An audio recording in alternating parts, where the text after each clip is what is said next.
Welcome to the third episode of our weekly show where we highlight some of the news you can use. It's Sunday, October 29th.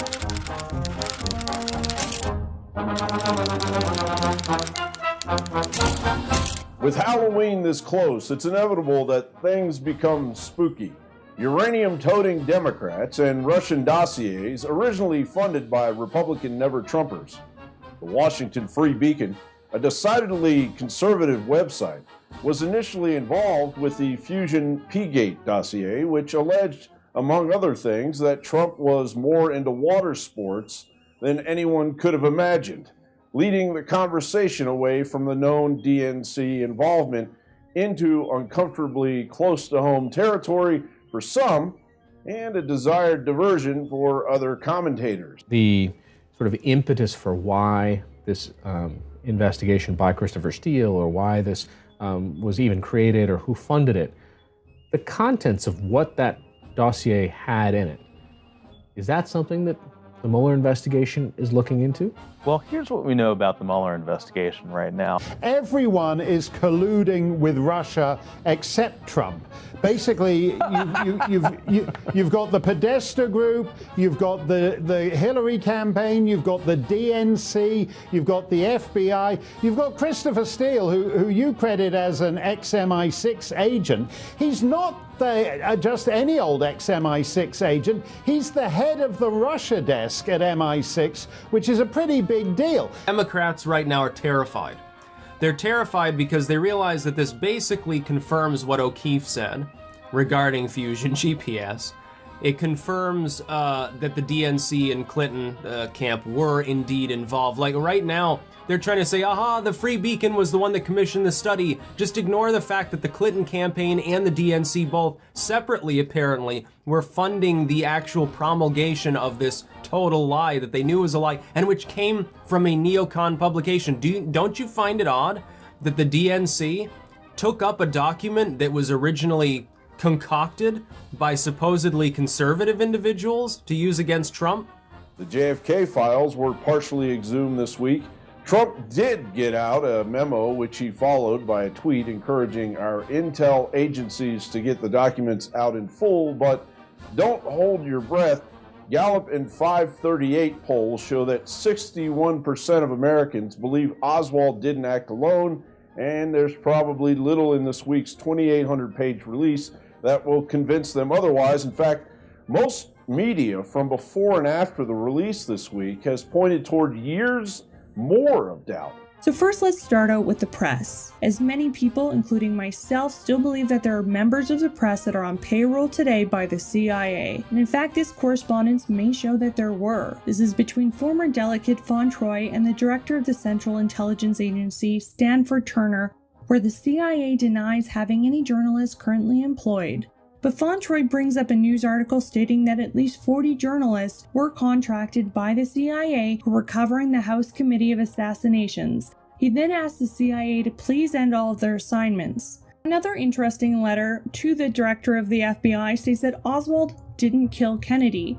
It was actually police officer Tippit, and it was suggested that Oswald had previously been seen in Jack Ruby, aka Rubenstein's nightclub, and that Oswald was both a fair play for Cuba advocate and a member of the anti-Castro movement, so that he could know everything that was going on. Kind of seems like something a CIA informant would do, trying to gather intelligence on both groups. And finally, I want to read this one, which I think is the most interesting and potentially the most damning, so pay close attention to every word here. Oswald had been saying that he wanted John Abbott as his lawyer, and Abbott, with only that kind of evidence, could have turned the case around, I'm afraid. All that talking down there might have required a change of venue on the basis that Oswald could not have gotten a fair trial in Dallas. If they keep talking, perhaps this will be true of Ruby.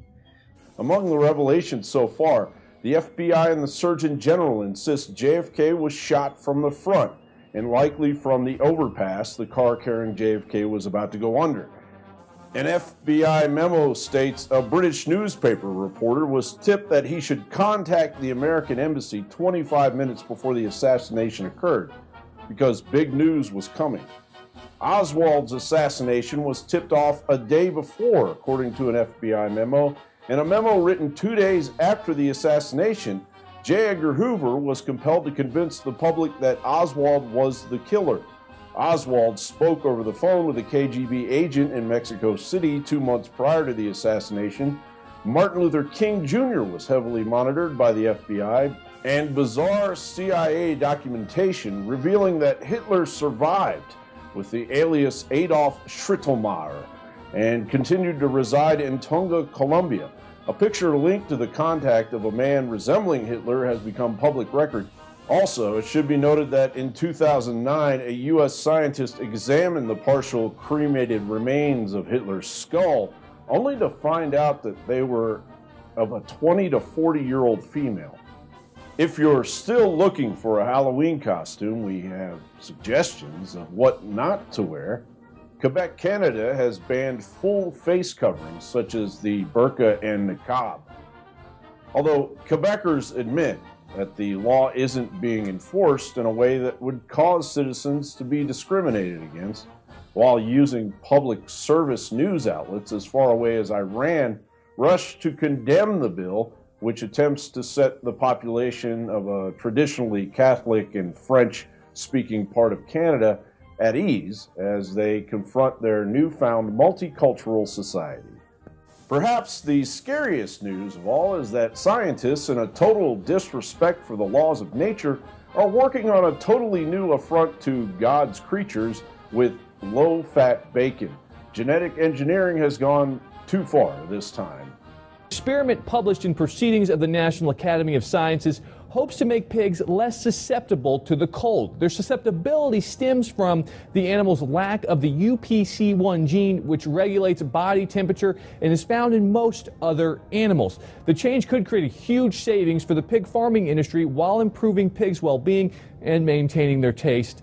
In sad news, Fats Domino passed away this week at age 89, and we found some great performances of Blueberry Hill from Austin and Moscow.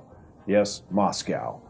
For you were my thrill, oh Blueberry Hill.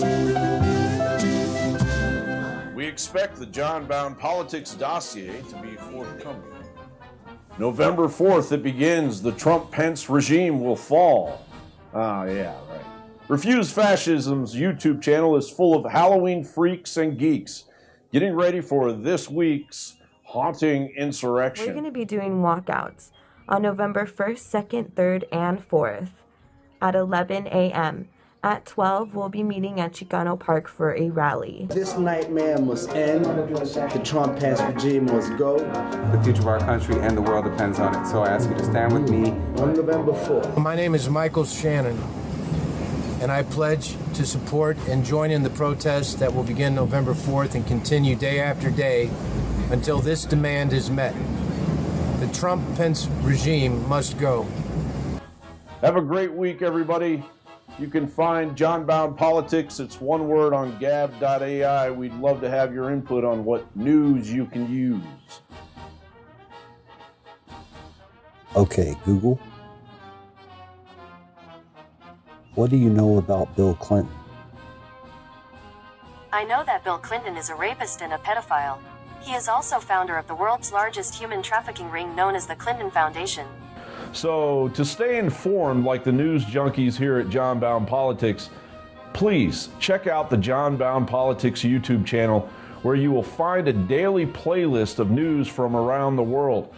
You can also find us at gab.ai and support us at patreon.com/JonBowne or paypal.me/JonBowne. You can also find breaking news publications at dailynewscollective.com. Please leave any questions or comments below. Yes, we read and answer them. Thanks for joining us here on JonBownePolitix. We'll see you next week.